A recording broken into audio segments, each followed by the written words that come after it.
I'm Patrick Miley. I'm a paranormal investigator.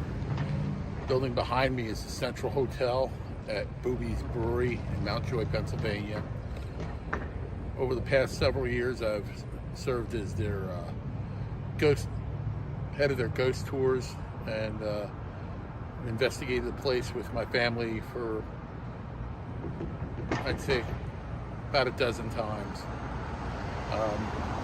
It's a very haunted location, but it's a very gentle location. It's a family of spirits.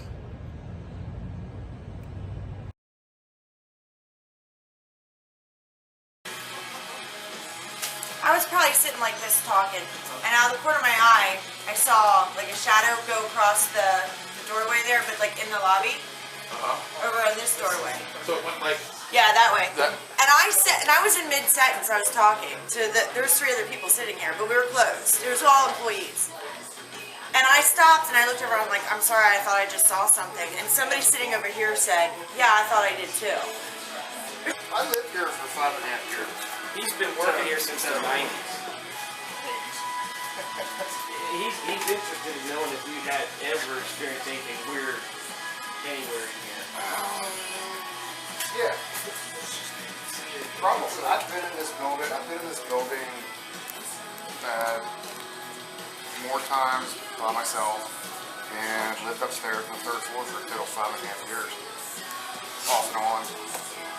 So you lived upstairs in the 3rd floor. Did you live in the jungle room? I lived in the jungle room, and I lived in the very front room on the right. Where I'm sleeping Where you tonight. sleeping tonight? Really? Yeah. I'm staying in the loft tonight. One with 3 windows. I was thinking about the jungle room. So what have you experienced up there? Well, I was born in Gettysburg, so it's like, Oh, God. okay, yeah. Anything in here would be mild compared to activity in Gettysburg. One case in point. Okay, somebody sees something, and like, okay. One night I was years ago. I was probably sitting there, and Scott Barrier. I don't know if you remember. I don't know, Scott. I don't know Scott. Scott was the general manager. He was sitting probably about here, and one guy that was here went to the. We were sitting here at the bar having drinks. And he went to another guy went to the bathroom. We heard the bathroom door open. And he went into the bathroom. A couple minutes later, we heard the bathroom door open again. And we saw somebody walk by that doorway and did not go out the front door. Just like kind of what she said. But you actually saw a person. You didn't see a shadow. You saw a person walk We past. saw a person. Wow. Solid looking? Solid. Yeah. Did the door move, or did they just go through the door? No, nothing moved. We heard the bathroom door open, and we both looked, and we saw somebody walk by the archway, and we both looked, and they didn't go out the front door. And then 10 seconds later, the guy that went to the bathroom came out of the bathroom. So we're sitting there, and I looked at Scott, and he just kind of looked at me, and I said, "Did you see that?" And he's like, "Oh, yeah." So, yeah. Yeah, that's...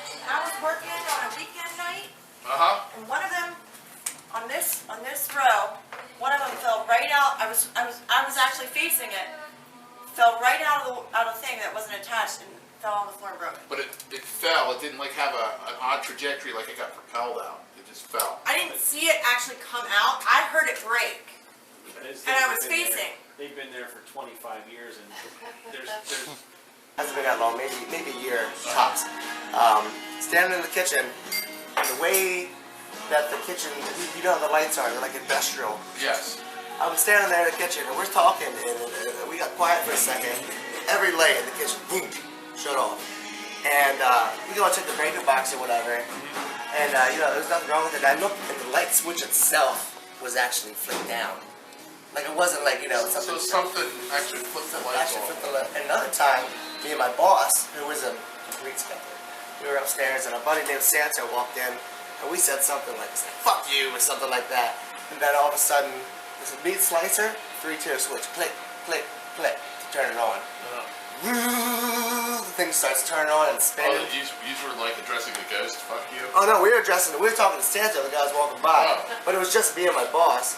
We were being an asshole. And we were like, "Oh yeah, fuck you, Santa," or something. You know, as soon as he walked past, it was like, woo, started spinning like something was pissed that we told this kid to shut the video.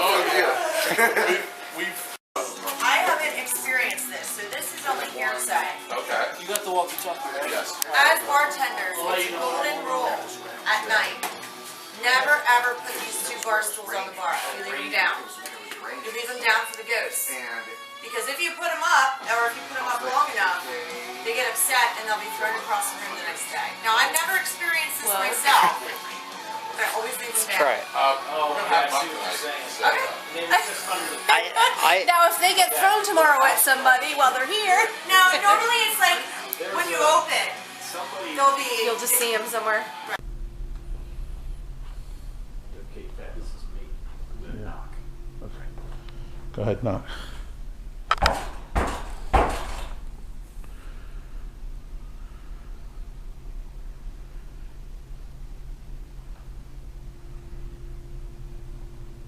Henry Engel. Henry Engel, the Freemason. Knock to identify yourself.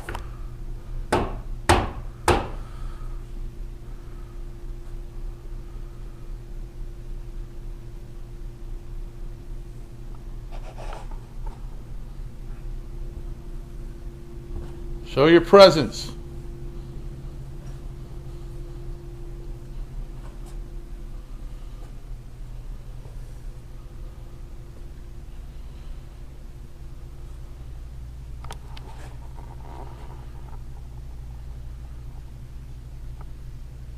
Henry Engel, identify yourself with a knock.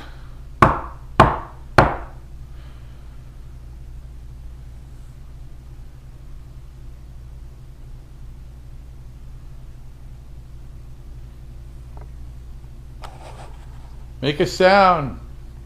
Move something.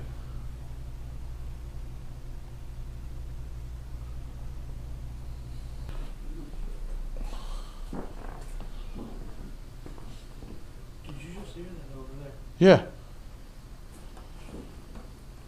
We got movement over here.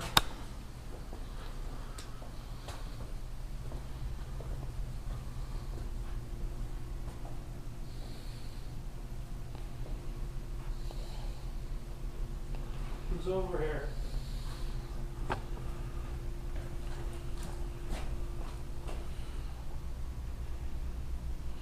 Or was it where Sean is? I'm not sure. Just heard it in this room. Where did you hear? Like wood. Like, yeah. Like, Actually, it could have been these stairs. that was me. Go back over in that room and see if this is what you heard.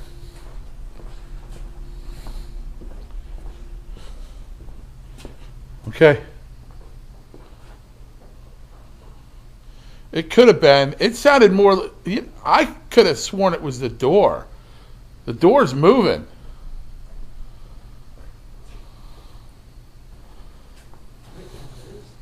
Yeah. Be careful. That floor is seriously uneven. This is the Cooper shed.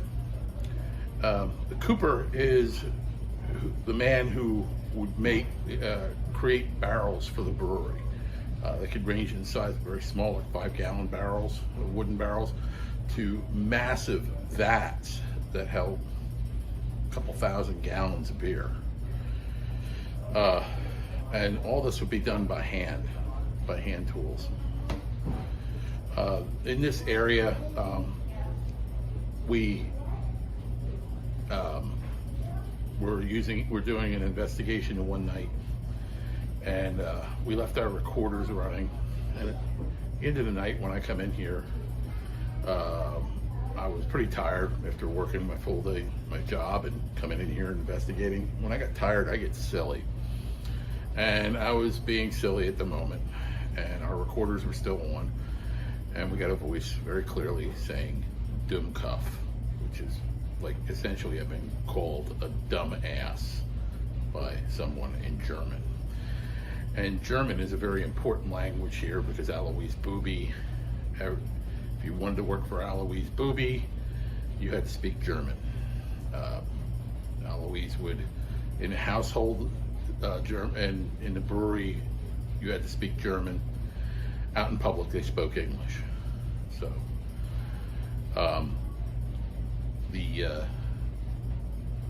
this was not the only place I got called a name.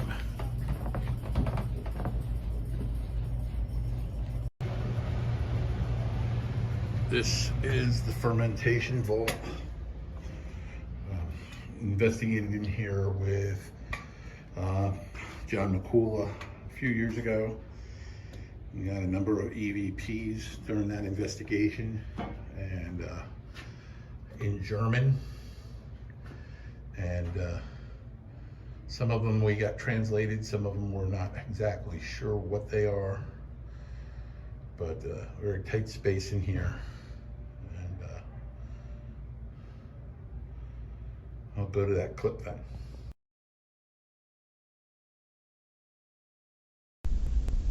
Not changing. Oh, let's turn it over. You can turn it off, because this will take pictures really fast. Sorry, that was me. Kind of creepy back.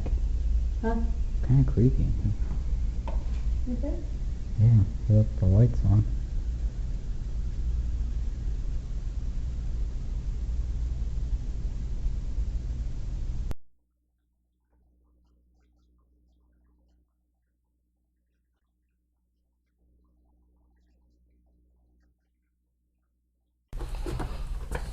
We have this spirit box.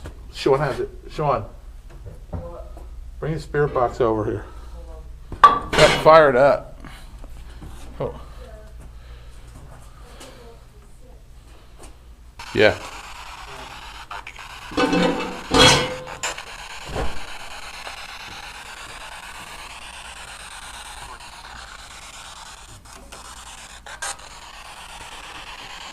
Guten Abend, Herr Bube. Yeah.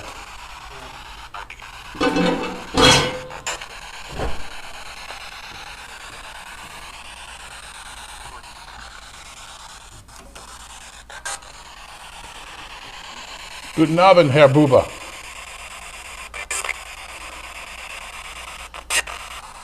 The sooner you answer our questions, the quicker we'll move on. Do you want us to move on? Do you want us to leave you alone?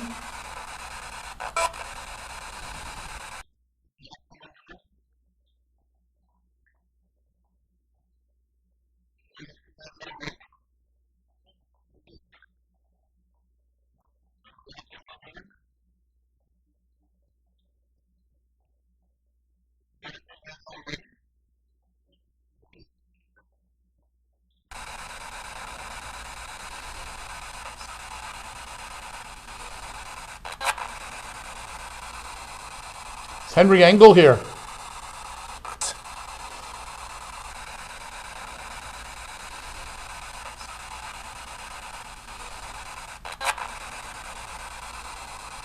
Is Henry Engel here? Is there anybody in here with us?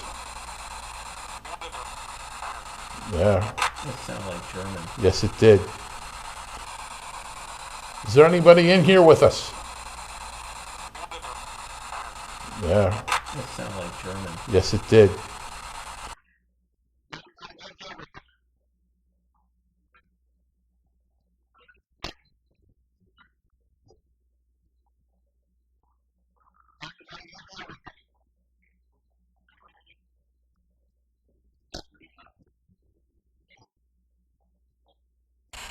We're here to communicate.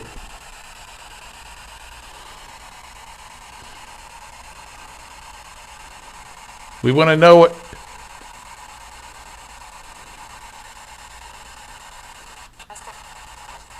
We want to know why you're still here, why you're lingering. We're here to communicate.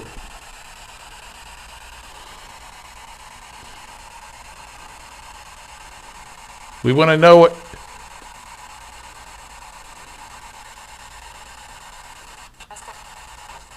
We want to know why you're still here, why you're lingering.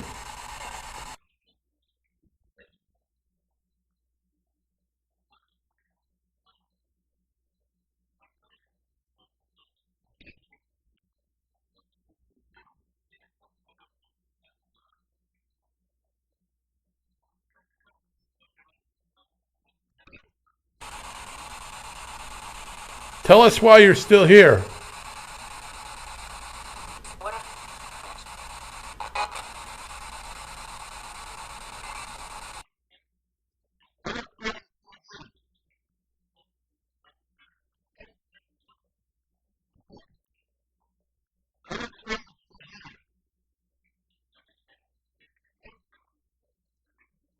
This is the stock tub area below the fermentation vault. I'm going to talk a minute about the some debunking that we did here. When we first came here, we videoed some people's accounts of things that occurred in the bottling work. And I'm going to get a little sciencey on you here. The stories about cases of beer falling off the bar.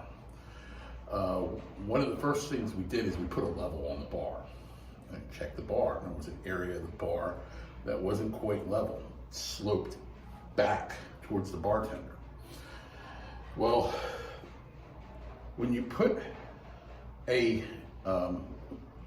ice cold case of beer on a bar that might have a significantly higher temperature, like the bar's hot, case of beer is cold, it creates condensation. So you have this layer of condensation between the case of beer and the bar. That creates this thing called surface tension. And there's a lot of, if you ever watch curling in the Olympics, the reason they're using the brooms is to change the surface tension, to change the trajectory of whatever the hell that thing is that they're using in curling. Shuttle, I think it's called. Skyscrapers use this technique of surface tension to actually counterbalance the sway of the building by connecting a 20-ton block of concrete to the frame of the building and actually have it floating on top of a thin layer of hydraulic fluid. That's to keep the building stable. Well, here what happens is the case of beer is not touching the bar counter, the surface tension created by the condensation. So then you have gravity and the case of beer just slides and it falls off. Other story that we debunked about the bottling works were the stools that were falling off the bar. And those two, hey, this place is open right now, so it's not paranormal that people actually walking around working and serving people. So it's not ghosts. The bar stools at the end of the bar would always fall off. So they said the ghosts didn't want the bar stools on the bar, so they kept them off. So what we did is we put the bar stools on, and we observed them, and we videoed them, and we discovered that there was a geometry issue with how the stools laid on the bar, the outer edge of the bar, and how they would wobble very, very slightly, and then eventually they'd fall off. So once again, Nothing paranormal there.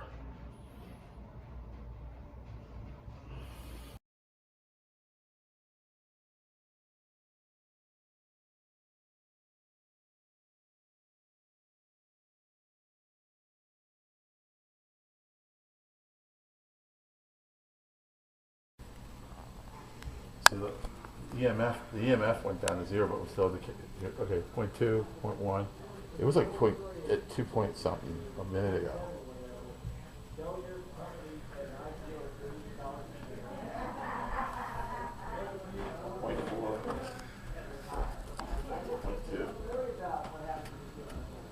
Point 6. Yeah, it was 1.1. 0.4.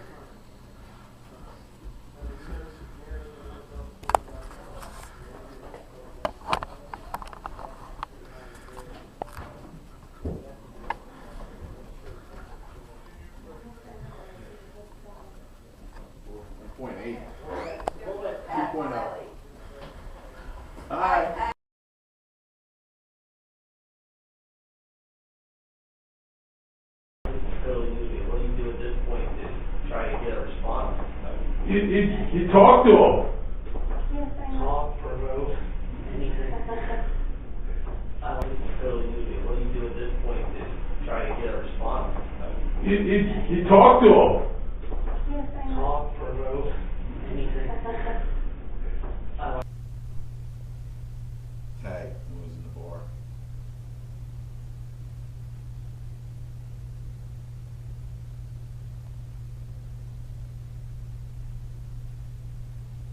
I actually think that was down in the catacombs because it sounded behind me. It's over here, in that room next to us. Huh. Yeah, but that's not the bar room. That's not the bar, That's the stock tub. There's nobody in there.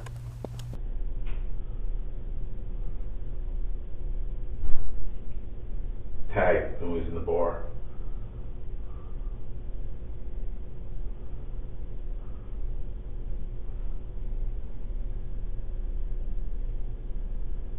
I actually think that was down in the catacombs. No, it was over here. It was over here, or in that room next to us. Yeah, but that's not the bar. That's not the bar. No, that's That's yeah. the stock tub. There's nobody. Really? But it's possible that, it's possible that wood. I don't, Expands and contracts. yeah, I don't. Yeah, we'll see a lot of stuff that people think are banging, people knocking, Right. people banging, is related to HVAC stuff Exactly. and when a building just naturally expands and contracts through the day, it's heated up Yep. during the day and it cools off at night. I hear weird sounds like that around this place all the time, and I don't think much of that. Yeah. It's the rafters expanding.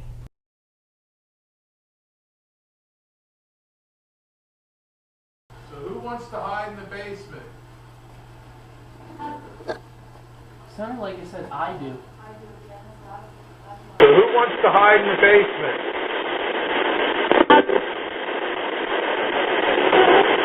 So who wants to hide in the basement?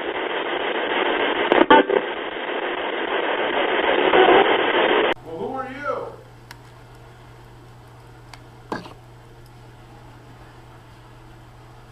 Is this Tekla?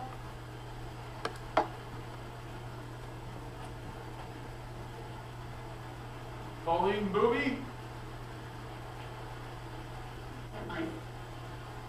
All right. Pauline Bube? All right. Pauline Bube? All right. Give us a sign of your presence.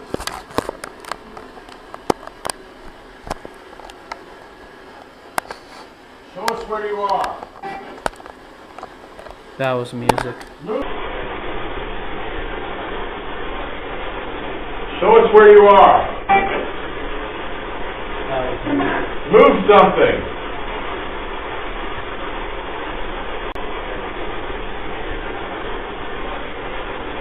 Show us where you are. Move something. something. Show yourself.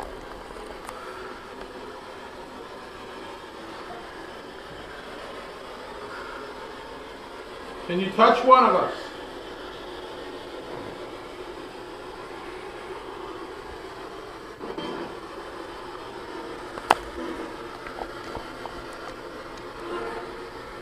Touch Nick.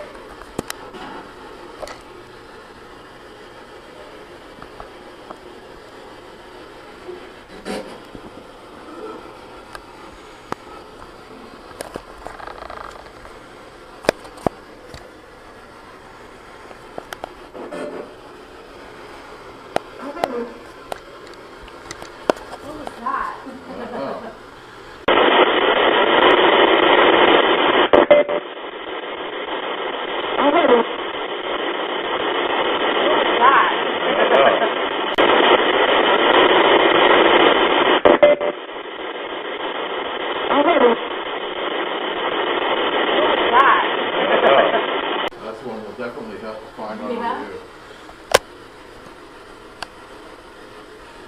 If you have something to say it now. We're not staying much longer because Sonic closes at 2 a.m. and I want tater tots.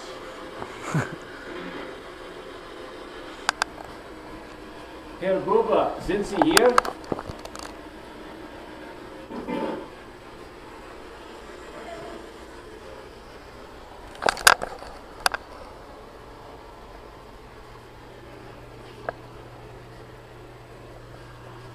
Watch the painting. Wir wollen sprechen mit Sie. If you're here, can you light these lights up? I'm getting a little bit of K2, but no sustain for the 0.1, 0.2. I'm getting nothing from this. He was a really distinguished fellow. Was he portly though? Yeah. He was. Yeah, he looks portly from here. What do you mean? Round, fat. Portly's a. You could have just said chubby. If anyone's here with us, can you Portly's light a up these polite lights? Look, Pat. Yeah, I'm getting it too. If anybody's here, can you light these up? Show us that you're here. Can you identify yourself? Are you Pauline Engel? Light this up if you're Pauline Engel. Are you Carl Engel? Henry, is that you? What did that just say, Cal? Sounded like grunting to me.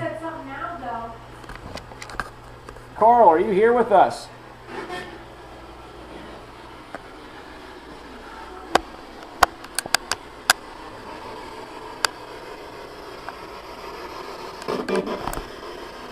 Stop.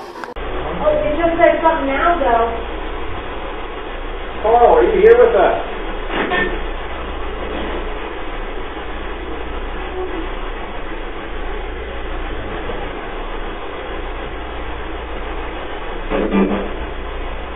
Stop.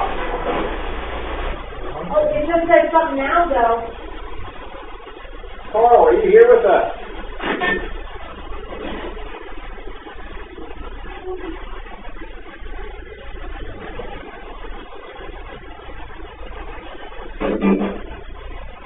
Stop.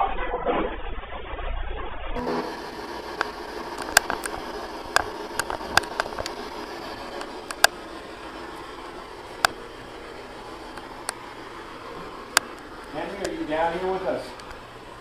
Are you looking for Pauline? Somebody at the door.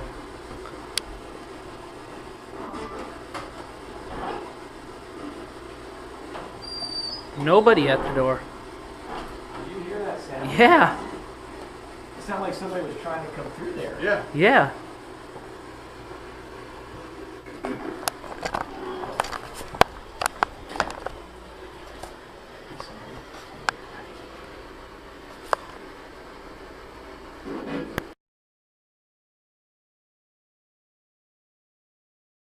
Did you hear that sound? Yeah.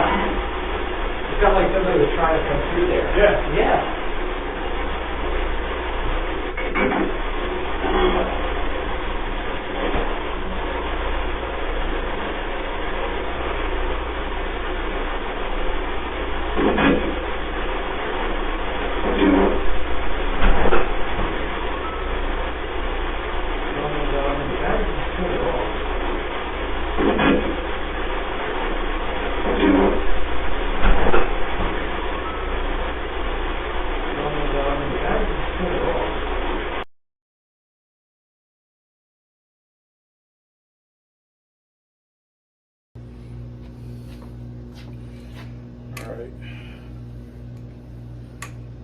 Here I'm going to tell you about an issue with spirit attachments.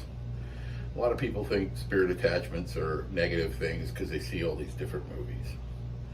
Now, a lot of spirit attachments are benign.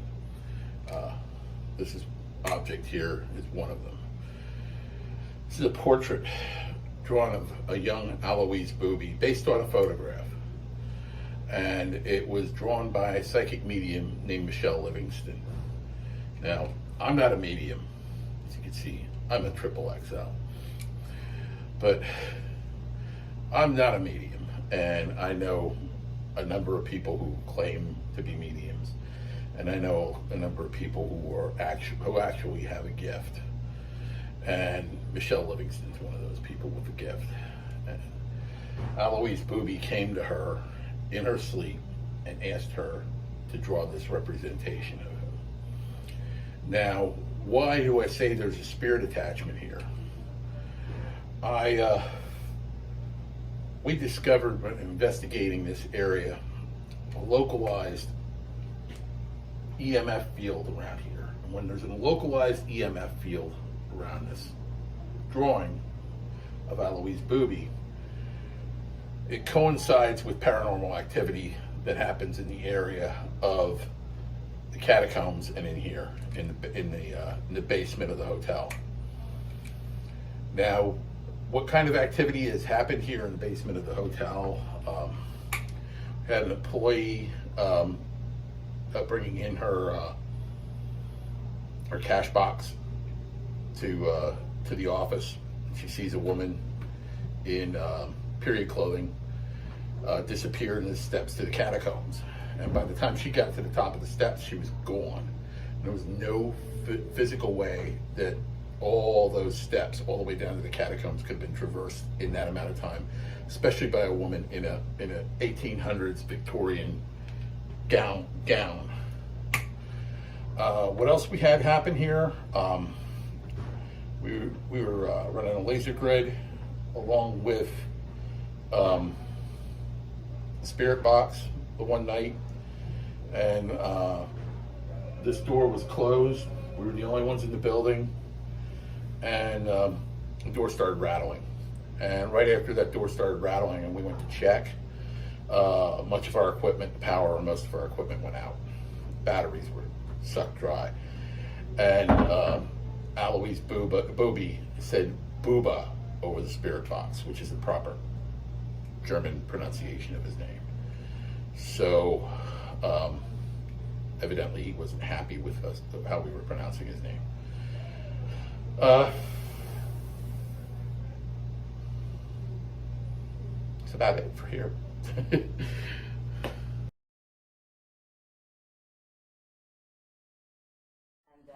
Lots of orbs, so if you take pictures, you'll probably get some. Sometimes they're sitting on my head. For some reason, they like to follow me around. They're probably my relatives.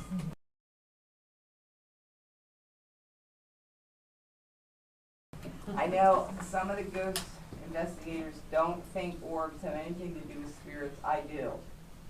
I know there are some that are dust. I know there are some that are water droplets, but there are some that are so bright and clear and vibrant that they're not anything but some kind of energy.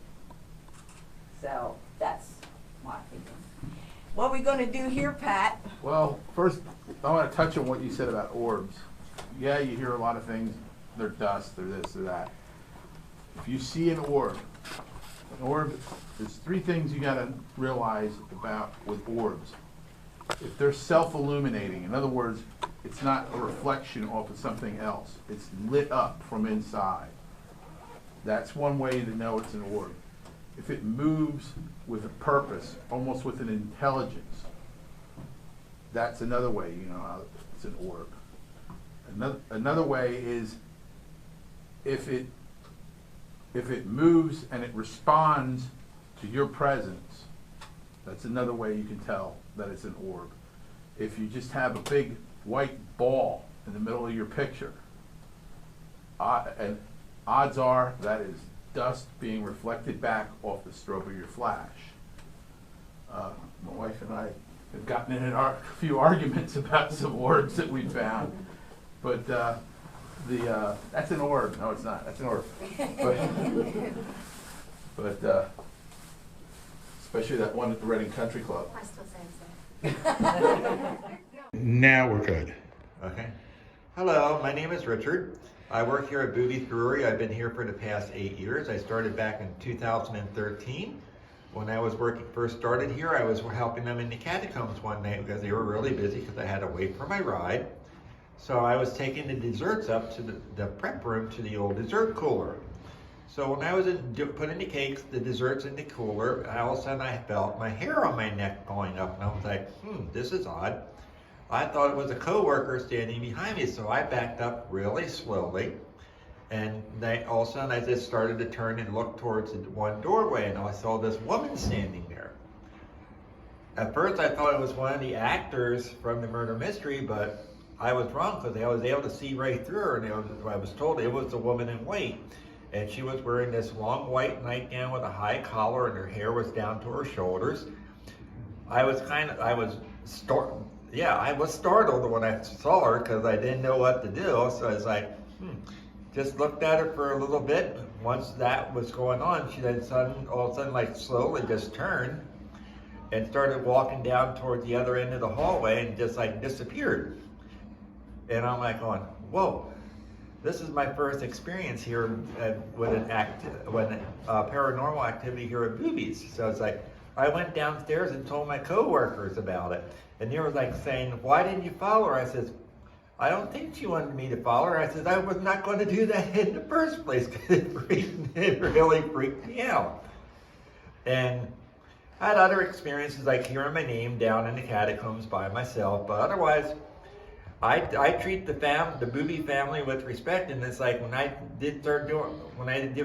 I've been doing that, they were like, I'll occasionally may hear a little whisper here and there, but otherwise, I just say hello to them. I see the family portraits, I say hello and tell them how the day is going. And once that's done, and I leave at night, I say goodnight to them.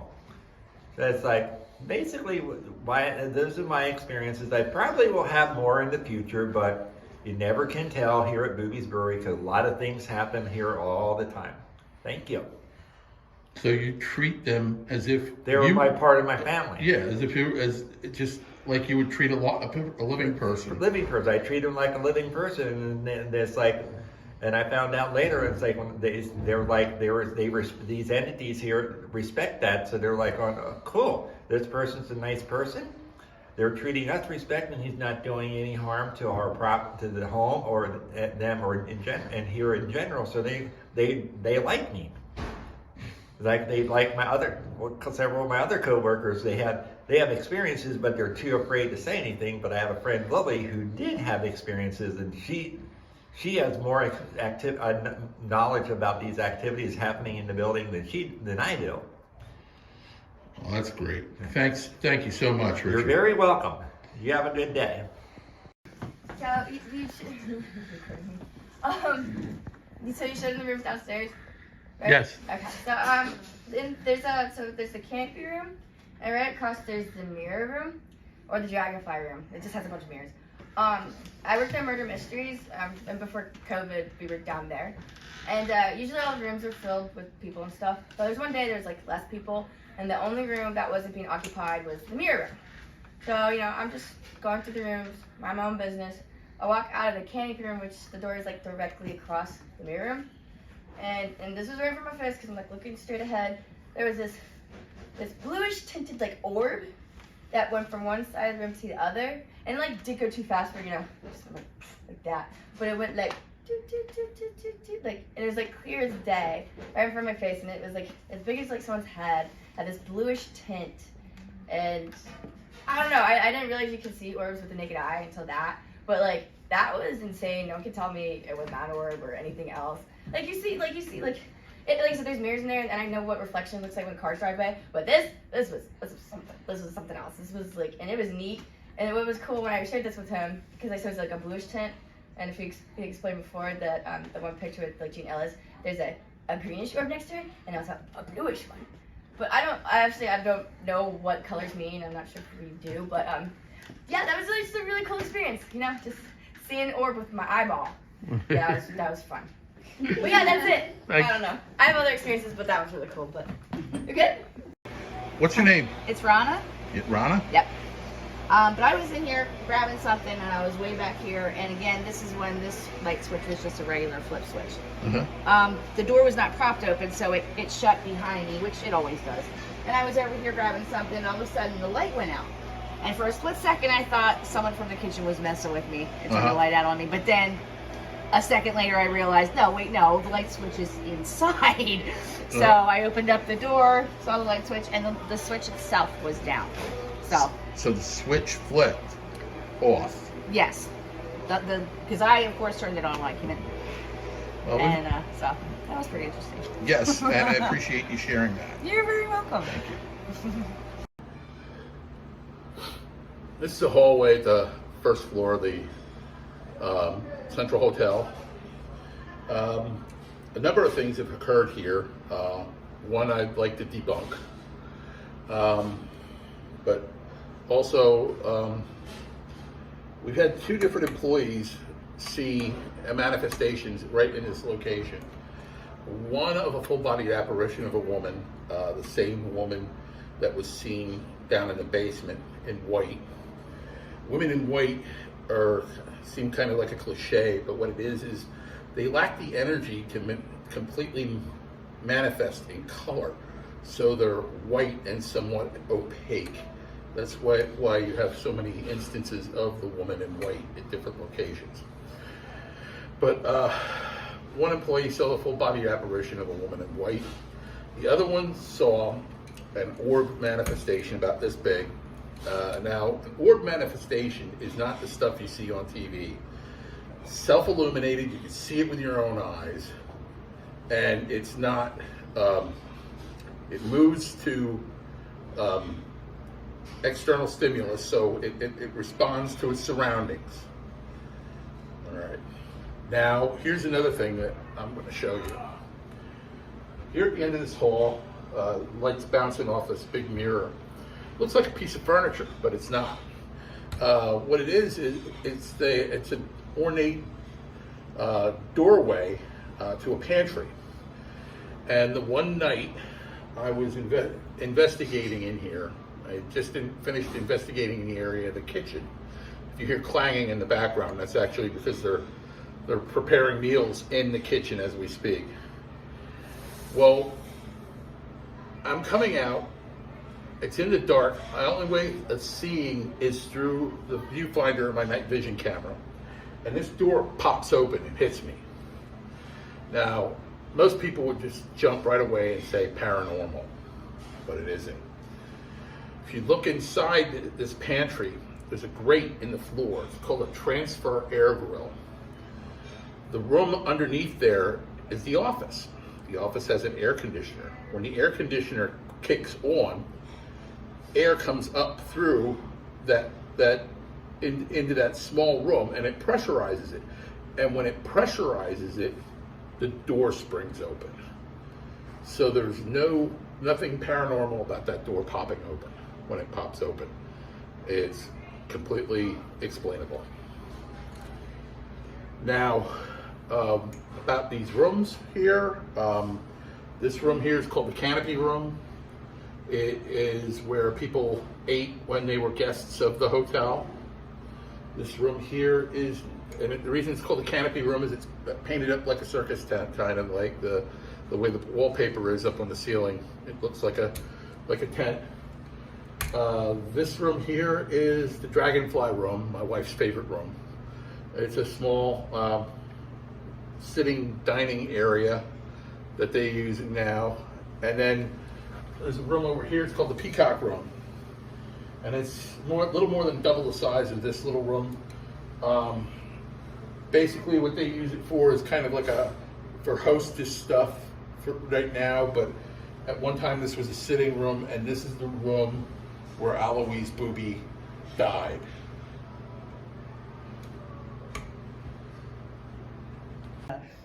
Could you say that part again? So we argued a little bit in the bathroom while I argued with her and just basically said, no, I'm not getting out. Yeah. So, yeah. Yep, so I definitely believe that. Hello. Hey. Hello. How are you doing? Good. How are you? But- Good. but so- Oh, thank you. So you're one of the chefs, one of the Yeah. cooks. Yeah, and I don't know if you worked here when this happened, but I think that one of the best meals I've ever had in my entire life was served here in the catacombs. Okay. And it was when it was a 7-course, like almost like a chef's tasting. Okay. With it was when Katrina Weidman, paranormal investigator, who also is a food blogger, came here. Were you? Did you? How long ago was that? A few years. Okay, so probably not though. That name sounds familiar to me. Yeah, well, she's from Pennsylvania. Okay. She's from Pennsylvania. She's on the show Portals to Hell. She used to be on Paranormal State. Okay. Yeah. Yes. Yeah. Okay. I know who you mean now. Yeah. Yeah, she that was an amazing meal, a 7-course meal. Right. And gnocchi with capers and seared. Was this a feast or? No, this was just for for her and me and a couple of other people to talk to her because she was doing the blog. Okay. Oh God, what else did we have? I said seared duck breast, Oh yes, I remember the seared duck breast. I used to do that a lot. green beans, fried in well, there's a name for this type of green bean, like a French name. I'm trying to think of it. Fried in duck fat. And just, oh my God. Wow. Yeah. Yeah, it was one of the finest meals I ever ate in my life. Wow, that's And, cool. yeah, That's really so- cool. Oh God, I'm still going. This is Alois Bar in the Central Hotel at Bube's Brewery. This is probably my favorite location here because so much happens here in life and so much has happened here in death. This location here was pretty much the social epicenter of Mount Joy when Alois Bube was alive. People came here to eat, they came here to drink. The room over to my left, that was the preacher's room where the priests would be able to eat away from their congregants. It was the hotel part here really was a money maker also for the Bube family because this location was so perfect because the train station was right up the street. So he was making money off the hotel guests, making money the beer. He was a very, very wise businessman and picked a very good location when they came here in the 1800s.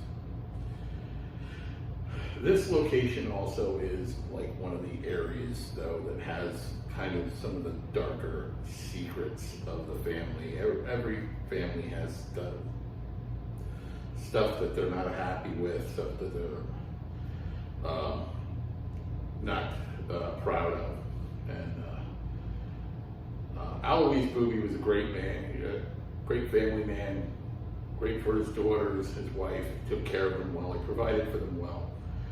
But upon his death, because he had a widow and daughters, property didn't change hands like today. You had to go to a man, and in this case, it went to the husband of Alois Bube's daughter, Josie, so Josie Engel, her husband, Henry, inherited the business. And Henry was not a very good man. Back in those days, he would say he was a man with a heavy hand on his family.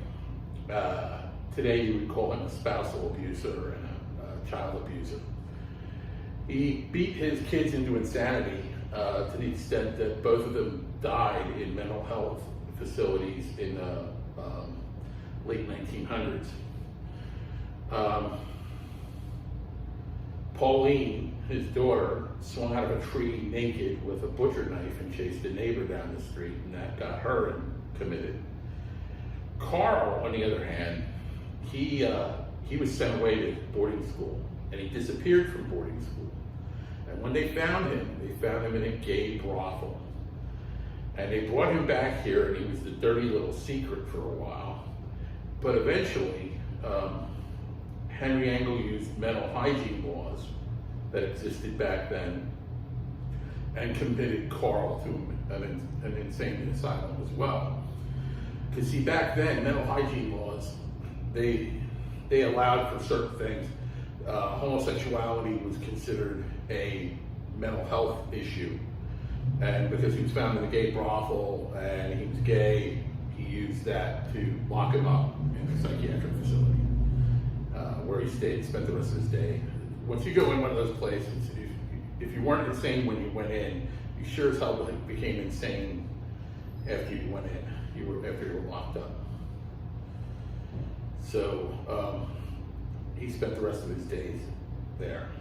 Now, a psychic medium named Michelle Livingston, she came through here and pointed something out to the prior person who ran the ghost tour, Jean Ellis. Jean Ellis is the great-granddaughter, or whether it's great-granddaughter or granddaughter of Alois Bube. She told us that there was a spirit here named Nevin that hung around in here, and we couldn't find any historical background to find anything to dovetail with a Nevin ever being here. Wasn't a member of the family. It wasn't in Jean Ellis's research or her book either. So one night we came in here, me and my wife and my sons, and we were doing a dowsing session in the middle of this room. And my wife got yelled in her ear and by a disembodied voice. And we continued basically because she wanted to continue. I was ready right there, something showed a hostility towards her. Do I really want to open her up? But she insisted, and we went back into this room. Unfortunately, when you're investigating and you're trying to investigate, and sometimes you have to just leave the camera at a spot, and sometimes you don't have the benefit of a lot of very good camera angles. And which sucked because we had something pretty major go on in there where we got a spirit box session where a very high-pitched, high falsetto voice came through, identified himself as Nevin, and moments afterwards a very dark, foreboding voice came through that told us to leave right now, and we left. We did catch that on audio. Unfortunately, we did not have a very good camera angle there. The camera was pretty much pointing at the wall. Now, other things that have happened here. When the TV show Ghost Hunters came here, there was Jason Hawes was doing a kind of an update on how their investigation was going, and he was standing in this doorway over here, and it was a thunderous crashing sound of glass, and like everything was smashing. Now, the whole bar area, there was nothing wrong with it. There was nothing wrong with it, but it sounded like everything got destroyed here. And I am always a skeptic. I was very skeptical of this because I never heard of anything like this, any kind of residual noise like this from anything happening. Yet, that's just the freezer kick, the ice maker kicking in there. And I kind of blew it off. And then on November 6th, 2015, I was doing a ghost tour here, and it happened. And I was standing right here, and it sounded like everything in there got smashed. Now, we have theories on this because we don't have any documentation. And the theory is Henry Engel ran this place as a speakeasy during Prohibition. And the hotel was supposedly a house of ill repute.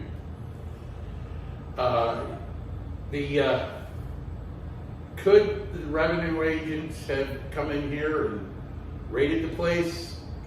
I don't know. When they would raid a place, they would smash all the bottles and smash all the kegs. And that is a very dramatic incident that could have imprinted on here. It could have been something else entirely, but this is just something, a theory I have, my speculation of things. But it could be something completely different, but we have no information to support anything, including my theory.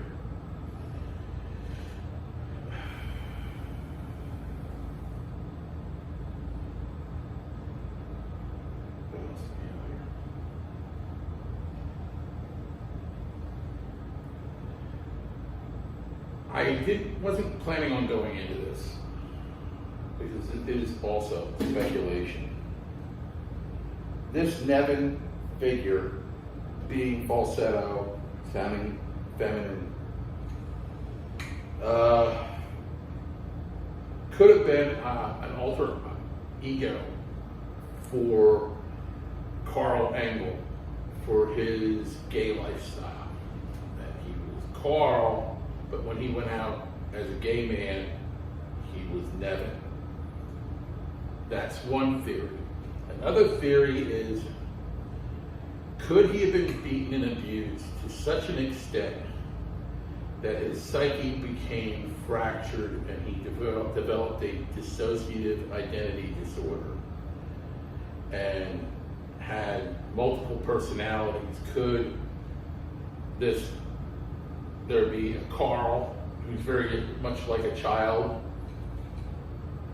a Nevin who is gay, and then this third personality, this protected personality that wanted us to leave? I don't know. Flip a coin. It's hard to say. It's speculation, I know, but we don't have enough information to know for sure. So right now it's just speculation.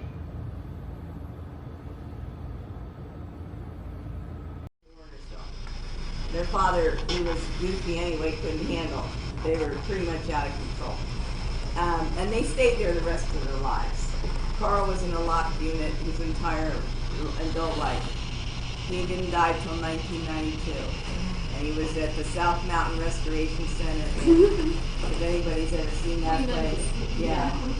Creepy, isn't it? Yeah. And Pauline died at Wernersville in 1979. At the South Mountain Restoration Center. If anybody's ever seen that place. Yeah. Creepy, isn't it? Yeah. And Pauline died at Wernersville. At the South Mountain Restoration Center. If anybody's ever seen that place. Yeah. Creepy, isn't it? Yeah. And Pauline died at Wernersville. Is it Carl, maybe?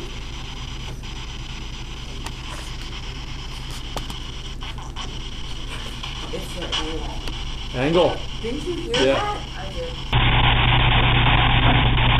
Is it Carl, maybe?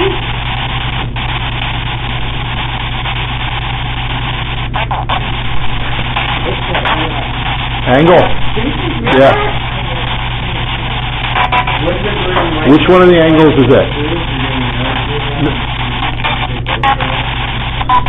Paul. Is it Carl, maybe?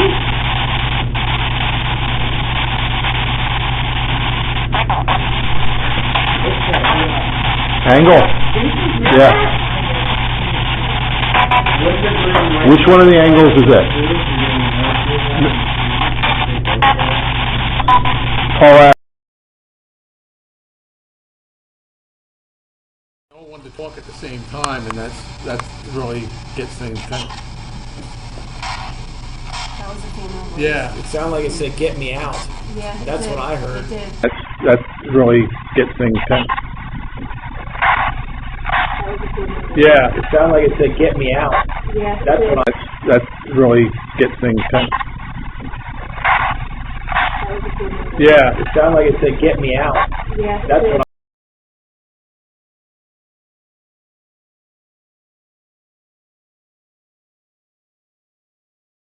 All right, where's the K2?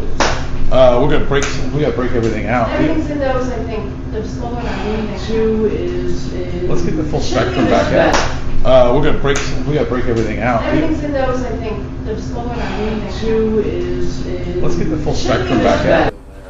Oh yeah, let's fight. Henry, are you here?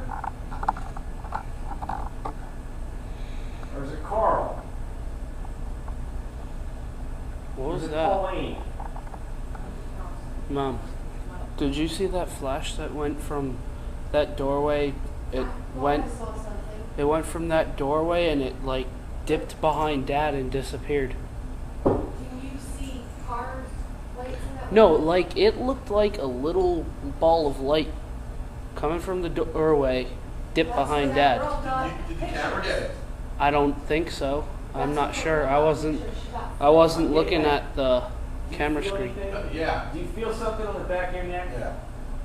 Pauline, are you here? That's the door where she got them. Look, man. Getting little intermittent blips. That's about where it stopped too. It like went behind you and like disappeared. Watch this. There's something making that do it. Yeah. That's not legitimate. That's probably conduit under the floor. Okay. Do you know what I'm thinking? What she saw, could it have been a light shining from those? I don't know if those were showing up on camera. Well, you know what though? It could. It could. Because they were at Can't rule it out because we don't know.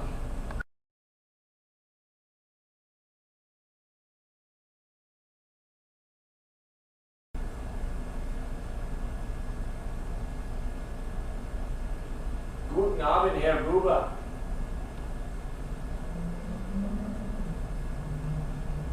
Können Sie sprechen mit uns? Können Sie sprechen?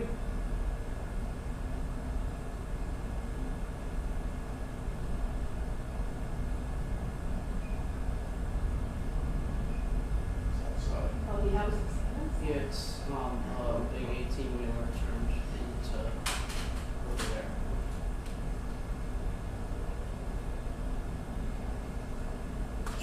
Yeah, Bube. What?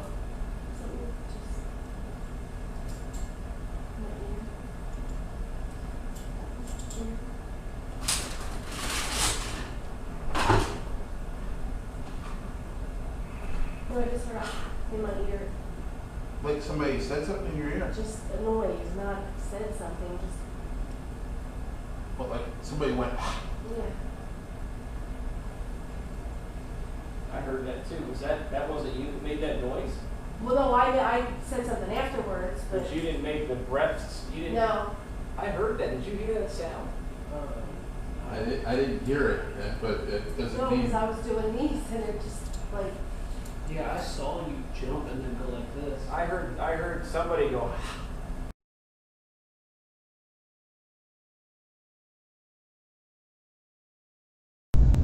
Don't you like women?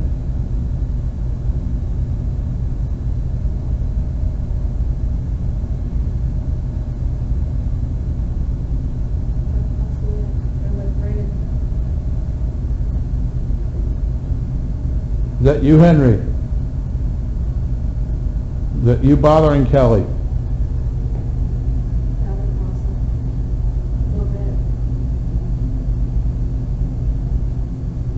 You don't even have the balls to give a full answer?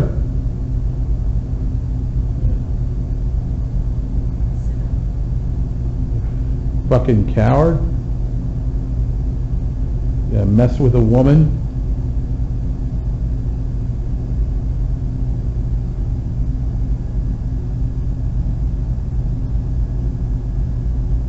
It's like the one is staying really straight and the other one's moving.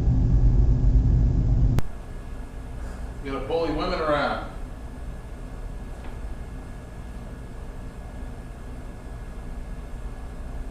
coward, a bully, bullied your children, bullied your wife, you're dead, and you got still bully women. Why don't you mess with me? Or Sean? Yeah. Yeah, I'm getting tingly. And what's that supposed to mean? No? Or does that mean bring it on? Maybe he's scared of people that have gigantic holes in my ears. Are you frightened of men?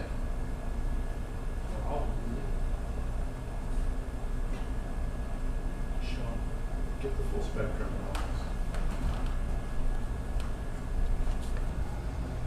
Bube, is that you?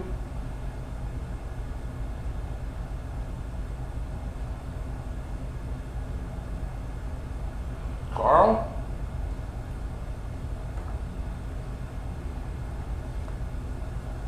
I never had the one just stay straight. And then the And the other one go. You've had them swing over your head. Yeah, like I know, like a helicopter blades helicopter. already. Yeah, another spike here. Herr Bube, guten Abend. Sind Sie hier? Sind Sie hier jetzt? Oder no? They're frost. What was that? Oh, okay. Sind Sie hier, Herr Bube? Cross. Did I offend you?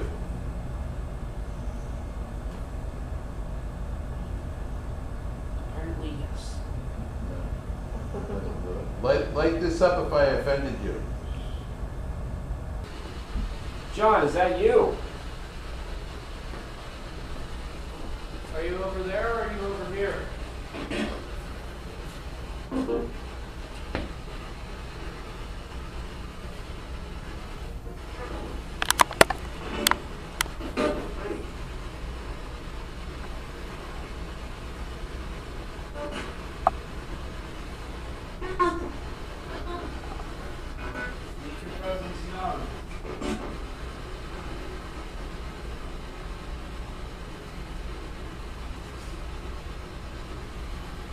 Whose hotel is this?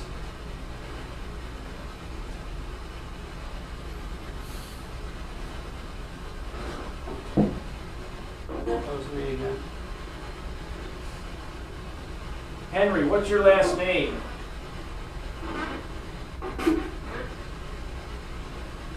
There's something there. Whose hotel is this?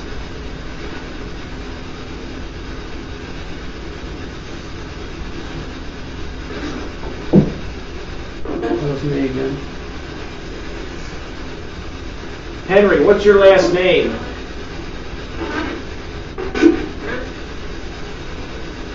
There's something there. Herr Bube. We appreciate your hospitality. Yes. Yeah, that's what I thought.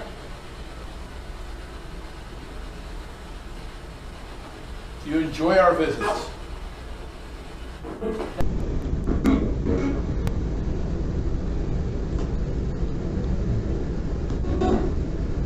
Does our presence disturb you?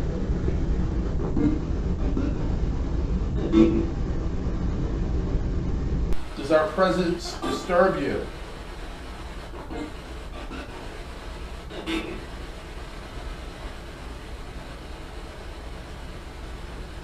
Do you want to talk to someone? Who do you want to talk to?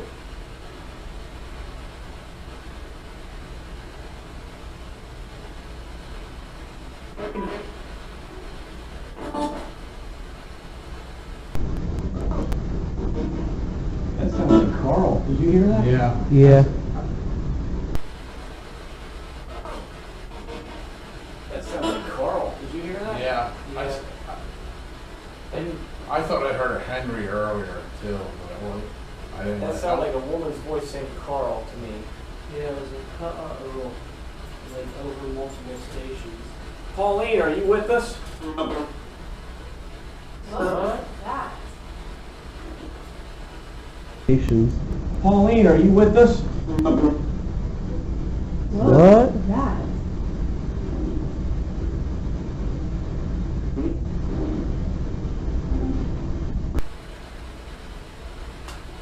Afraid you're being a little vague.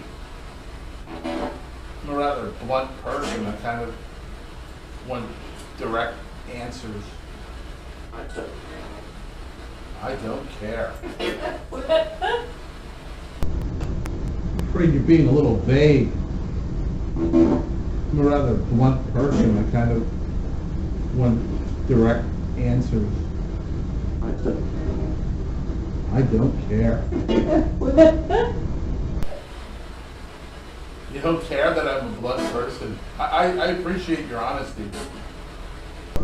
Yeah. They take on the behaviors and actually do become insane.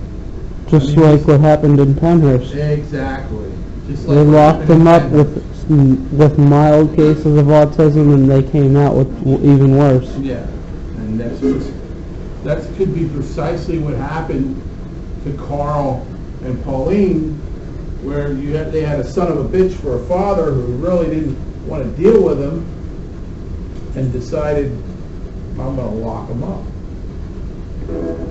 But they were grown adults too, and maybe they were demanding upon him financially, and that's why he did it, because they weren't small children when he locked them up. That's the other issue. They weren't really the proper age for schizophrenia to begin, and bipolar disorder, so they could have been nuts. 7? Maybe 7. Nevin. Oh yeah, that's true. It could have been. Hello, Nevin. Could you explain yourself? You're a bit of an enigma.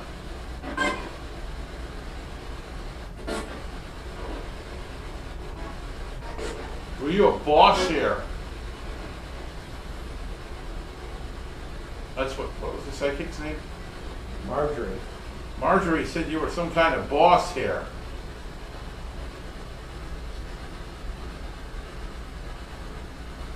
Did you work for Alois Bube?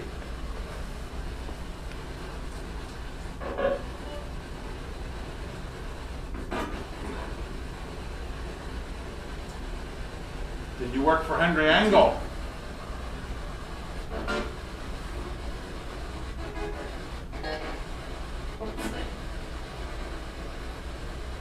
Or did you work here before the Boobies?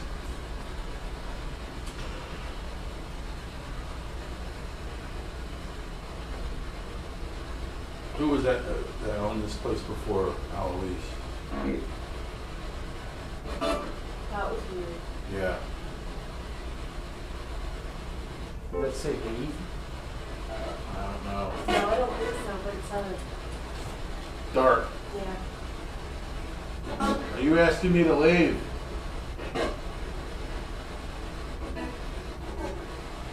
That creeped out. But I like getting creeped out. I'm weird though.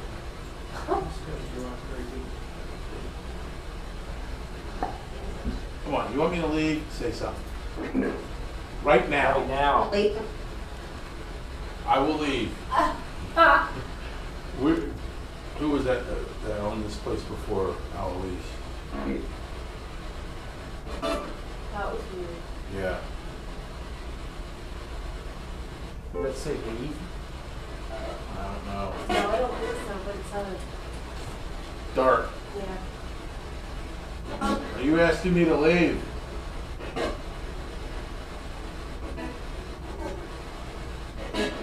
That creeped out.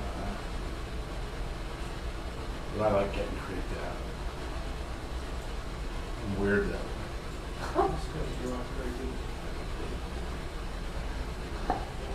Come on, you want me to leave? Say something. Right now. Right now. I will leave. here's where I want to talk about provoking. What I see of other investigators on TV, on YouTube, that is they go into a place and they scream and they yell to get a reaction, and sometimes they get one, and a lot of times they don't, because they scare the ghosts out of that area. But the reason I am so against provoking is people go into occupied buildings and they provoke. And it's one thing to go into an abandoned structure, an empty structure, where nobody lives, nobody works, and do this. I don't even agree with doing it that way. But when you go into a location that is occupied, that people live in, that people work in, you're going to create a very nasty spiritual environment. And these two clowns came in here and they provoked the hell out of this place. And they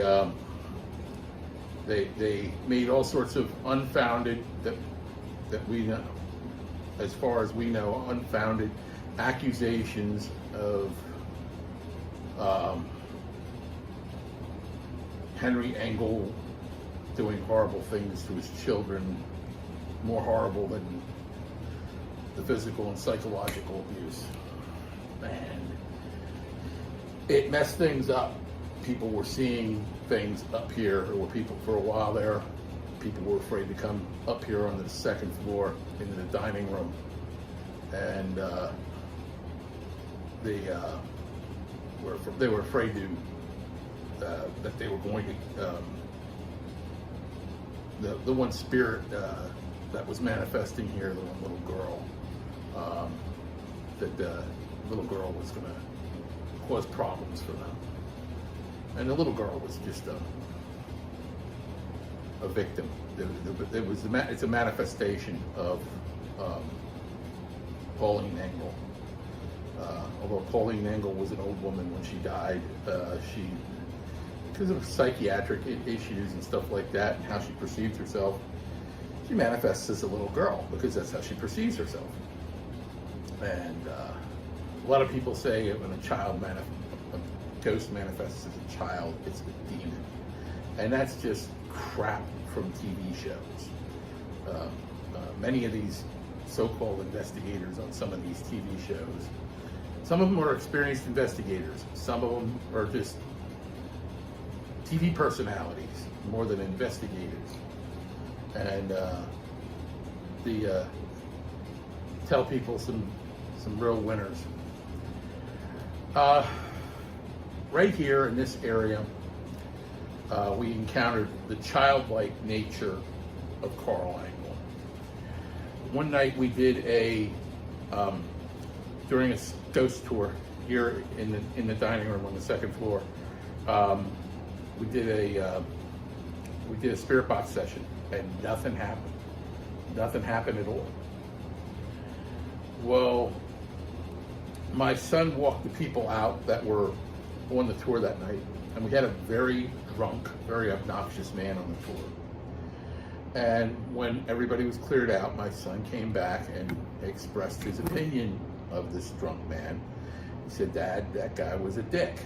And as soon as he said that, we still had the spirit box running and the recorder running because we were taking down other equipment. And what comes out of the spirit box but dick? And then I dropped an F-bomb. There was nobody here. I dropped it. Well, Gene Ellis was still here. But he dropped an F-bomb. And it repeated me. And it repeated we caught this for several minutes, and it repeated when we swore. And this was the childish nature of Carl Engel. Because when we went back to review the audio, the whole time when we were trying to get him to talk, we picked up electronic voice phenomena of him laughing. He thought it was funny that he knew we wanted to get to talk to him through the spirit box, and he just stood near the recorder and laughed. Now, when Gene Ellis went to leave, and said goodnight, everyone, he called her a creep over the spirit box. Called sweet little old lady Jean Ellis a creep. So this mischievous personality of Carl Angle, and it's one of the reasons why I think there's definitely some kind of personality split, you know, in that spirit. He's manifesting in multiple ways and multiple personalities.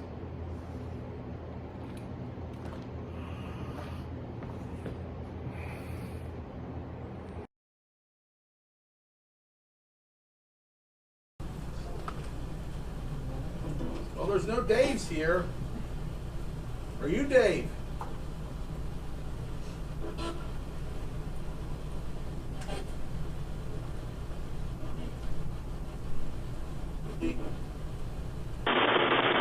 Well, there's no Daves here. Are you Dave?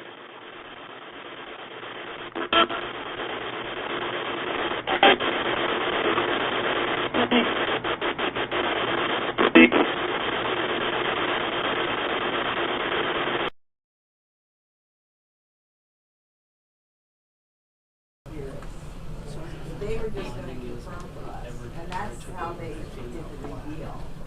It was like, yeah, we know you're haunted, this is what we got for you. And I really appreciated that. I think they projected that in the show. There was no...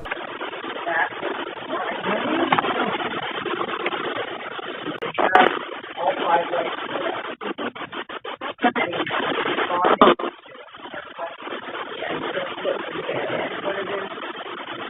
Yeah, I think so. Because it was way up and we looked there, 1.8. Well, thanks everybody for that. All 5 ways.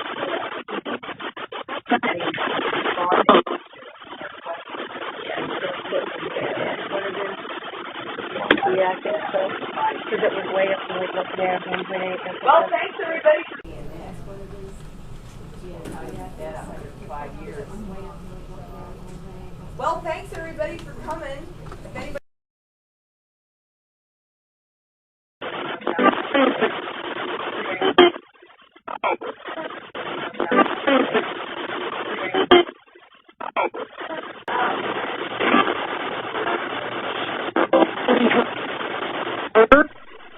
Now it's talking.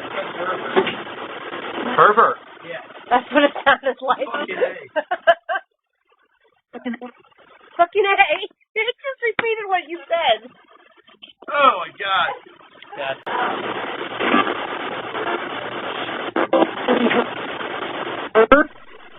Now it's talking. Pervert. Yeah. That's what it sounded like. Fucking A. It just repeated what you said. Oh my God. That's a big one. He's bugging me. No, because, he said he got pictures of orbs. Dick. Didn't I just say dick? Yes. That's a big one. He's bugging me. No, because, he said he got pictures of orbs. Dick. Didn't I just say dick? Yes.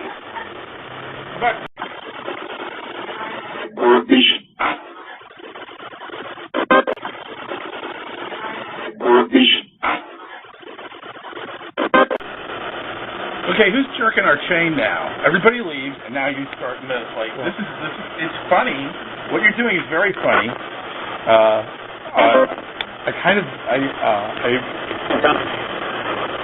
Dumb. You think I'm dumb? Well, it called me a pervert. Okay, who's jerking our chain now? Everybody leaves, and now you starting to like. This is. It's funny. What you're doing is very funny.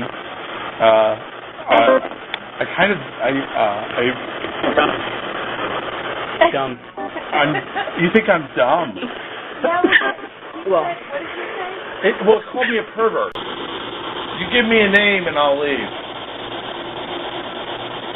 Quit being a douchebag.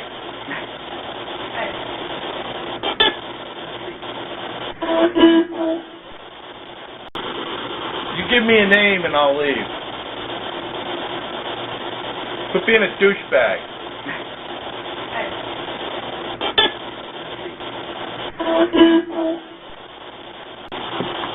Henry Angle. Now the third one's sort of lighting up. Is this Henry?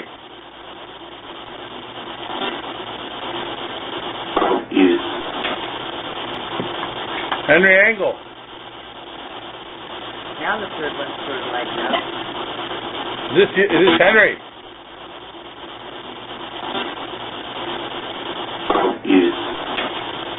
We're just about ready to leave, so if there's anything you want today.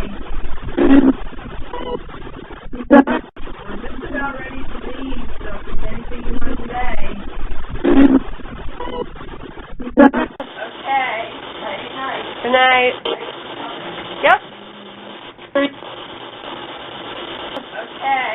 Night night. Good night. Yep. Not a nice guy. Is him Irish? You're a kraut? Like one of those lanterns up. Dumka! Fucking A again. Not a nice guy. Is him Irish? You're a kraut? Like one of those lanterns up. Dumka! Fucking A again.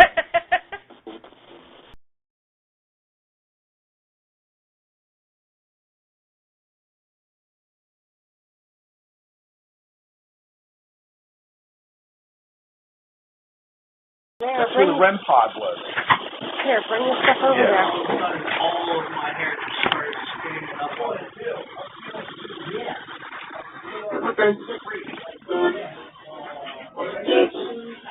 Right here. But as soon as I got here, I feel lightheaded right here, man. Nothing's going on. You feel that? That's where the REM pod was. Here, bring your stuff over there. All over my hair just started standing up on it.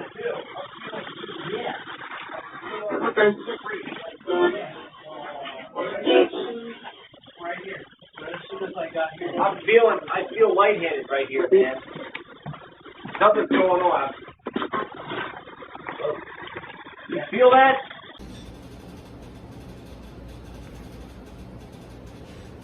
This is where I'm going to do a little bit more debunking and get a little more sciencey again. For those of you who've seen the episode of Ghost Hunters that was filmed here, one of the investigators would say, "Can you blow this out in German?" Now, let me start this out.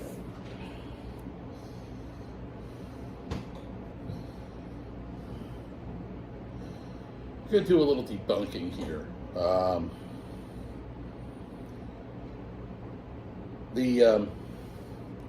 There's this story about Alois Bube being afraid of fire. It's true. The entire third floor of this building burnt off. And if you go up into the attic, not the attic, the third floor, which is where the hotel rooms were, you could open closet doors and actually see charred timber from the fire. Now, the story is that Alois Bube would blow out all these lamps. Anytime somebody lit one up and left it lit, it would go out. And they were saying that the ghost of Alois Bube was blowing it out. On Ghost Hunters, when they were here, we had an investigator saying, "Can you blow this out in German?" You know, if I sat at this lamp and repeated, "Can you blow this out? Can you blow this out?" till the flame went out, that doesn't necessarily mean it's paranormal. And that's what happened there. They edited it that he says, "Can you blow this out in German?" and the lamp went out. What really is going on with these lamps is it's explainable by physics. There's oil in this vessel. It's under pressure. There's a wick that has what they call capillaries in it that draws up the oil, and then you light the wick, and the oil is what burns. Now you need three things to keep a flame going. You need heat, you need air, and you need fuel. And if you lose one of those, the flame goes out. Well, the reason the flame goes out has nothing to do with the paranormal. There isn't sufficient pressure in this cell to push, provide the push plus the capillary attraction to draw the oil up the wick. So what happens is there's oil in the wick when nobody burned it. It got drawn up. But then as the flame consumes it, it looks for another source of fuel. Can't find it. The wick gets consumed partially, and you get what's called creosote that forms on top of the wick. So now the capillaries are cauterized. The capillaries that are drawing the wick up, drawing the oil up the wick, are not cauterized, so now the oil can't get through. And it starves the flame, and the flame goes out. So there's nothing paranormal about this whatsoever.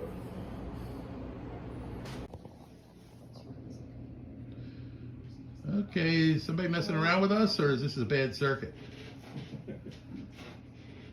Okay. The thumping upstairs is people staying up there. Oh, stop. Stop. Okay. That's strange. Okay, let's get back to this. Carl, if that's you, stop. No, now he's just having fun. If that's Carl Engel, stop. Yeah, now that I'm videoing it, you're not gonna follow instructions. Okay. Carl. This is cool. It could just be, this is an old building. It could just be a wiring issue, or, but still, it's pretty neat. Is that Carl? Carl, if you're doing this, could you stop that for a minute, just to let me know it's you?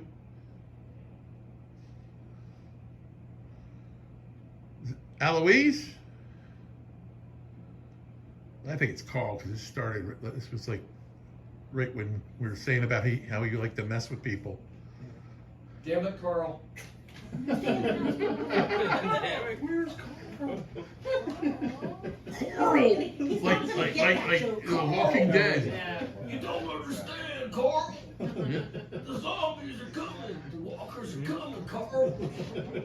Gonna bring Lucille. Yeah. If that's you, Carl, we got a big can of pudding. Chocolate pudding.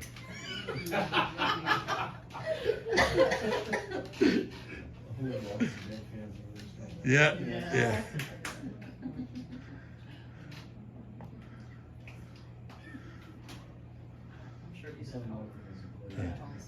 I'm wondering, do you think Andrew Lincoln's going to come back this season? I think so. At the very end. I hope so. I think it's going to lead into the movies. Here, even before the first time I came in here, one of the things I wanted to get to the bottom of was the manifestation of the little girl. Now, after doing a little research, I realized, and meeting Jean Ellis, I knew that the little girl was Pauline Engel. And the reason I wanted to look into her is because there is a picture that was taken at this window from outside.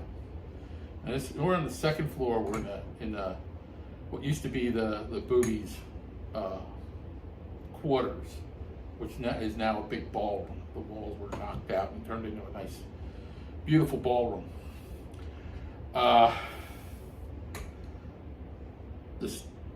The pictures that I had seen, and they're kind of hard to come by, was from the 1970s, little girl in period clothing looking out this window. They're pretty hard to come by. I've been trying to get a hold of one for years. I know from a meeting I had with Katrina Weidman, Katrina has one of those pictures. I don't know how she was able to get one, but wish I had access to one. This picture was taken, a little girl staring out the window, very sad look on her face, in period clothing, and was remarkably clear. Now, most spirit photography that you run into is fake. And that's what most people blew this off as, fake. The first time I saw this picture, I think Jason Biondo showed it to me, who was a fellow investigator. He showed it to me years ago. And it really made impact on me. Now, when we came in here and investigated and tried to make contact with the little girl, we had no luck. And I came to realize why we were having no luck. This is a little girl who was abused by her father. She's afraid of men. So me and my son Sean and my son Derek probably frightened her. So my wife came up here and investigated. And we caught audio of, it sounds almost like a little girl whimpering. Now, first thing I thought was, oh God, we're gonna have to get somebody in here to clear her out, cleanse her out. But as we looked at it more and more, it repeated itself. It repeated itself, and then it would go for so long and then repeat itself. Last for 2.7 seconds. And each time, and as far as I was concerned, it was definitely residual. Thank God, because I really didn't like the idea of an actual little girl being haunted here. So she imprinted onto this location because the emotions were so strong. But thankfully, she doesn't linger. Not like Carl. Anyway. This last location, I'm talking about, this is an incident that did not have anything to do with spirits, or Alois Bube, or any of his family, but it did have to do with some malicious individuals who came here trying to cause trouble for me on, it was on All Souls Day, I guess 4 years ago. I'm doing a ghost tour day after Halloween, and the people that was going, tour went well. When we started, I noticed 3 people who were in what I would consider cosplay. 2 of them, one looked like she was pretending to be Stevie Nicks. The other guy thought he was Anton LaVey. And a third one was, I guess he figured he was dressed like a magician or something. Well, these 3 individuals came here with malicious intent towards me. I have had some run-ins with witches. The witches that, well, I wouldn't even really call them witches.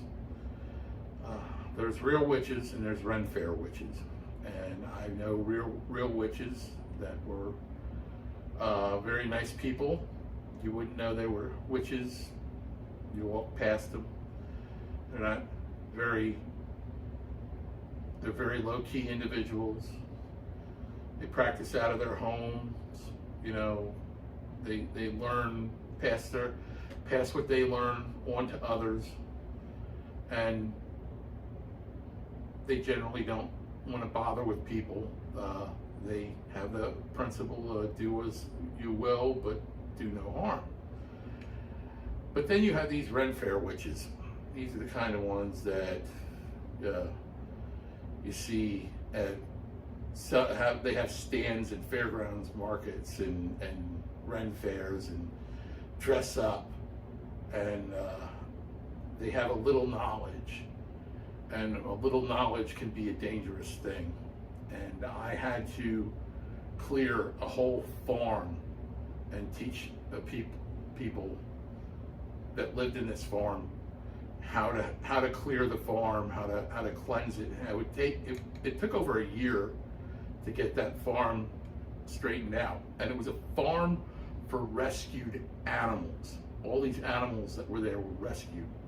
And this one woman came there, and under the premise that she thought this farm had belonged to somebody who was involved in multiple homicide, suicide, and she was going to do some type of conjuring spell.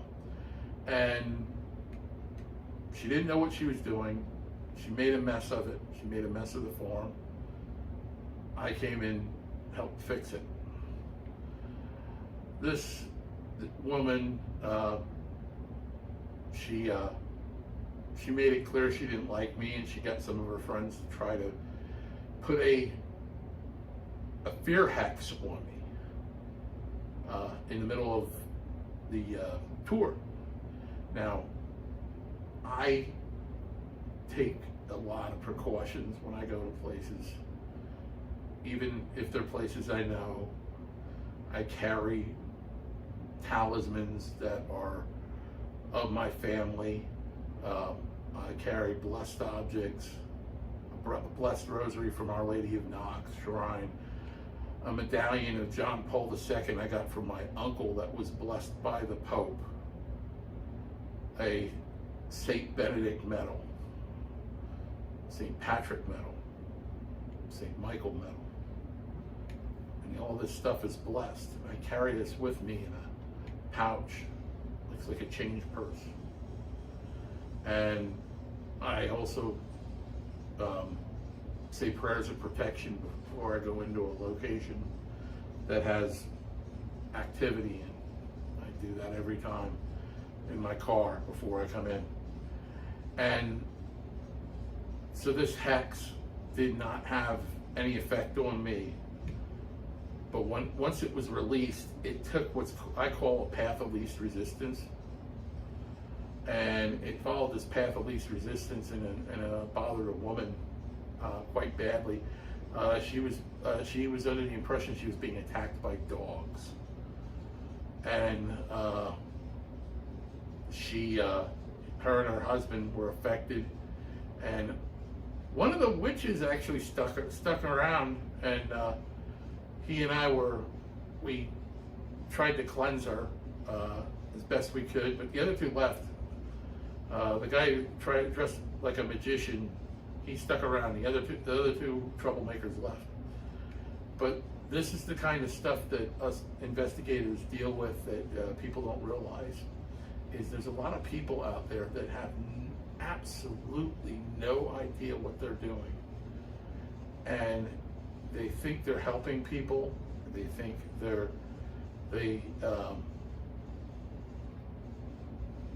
and they're not. There's cosplay clergy that has been ordained on the internet with mail order exorcism, online exorcism school classes. I see them on TV all the time. Well, then you have these cosplay. You have the Ren Fair witches. They make things awfully difficult because these people, these supposed investigators, they pollute the environment, the spiritual environment of places. Thankfully, the owner of Bube's Brewery, Sam Allen, is a great guy that he's allowed me to come up here for so many years. When someone approaches him to investigate, he asks me to vet them, to look into them, to see if they're good people. One time I looked through a group and they seemed very, very low key.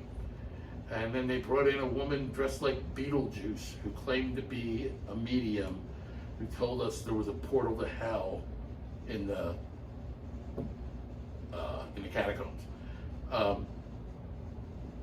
They were all nuts. So it's very hard to vet people, because I was going by their online presence. They seemed all right. When I talked to them, they seemed all right. When they got here, they were weirdos.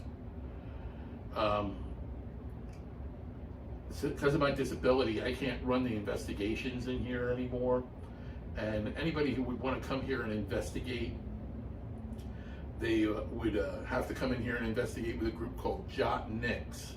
And they're a very good group of people. They respect the history of locations that they investigate.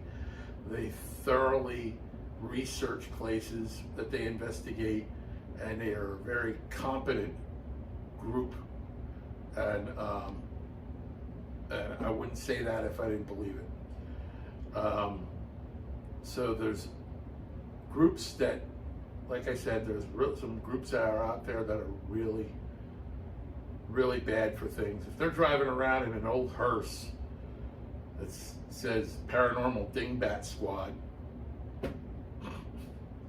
and they're out there, old hearses, old ambulances. I've actually seen a paranormal team that dresses up like the Ghostbusters. So on that, I'm going to sign off here at Bube's Brewery. I encourage you to come here. Amazing meals. Amazing. One of the finest meals I ever had was a chef's tasting here in the catacombs. Top notch.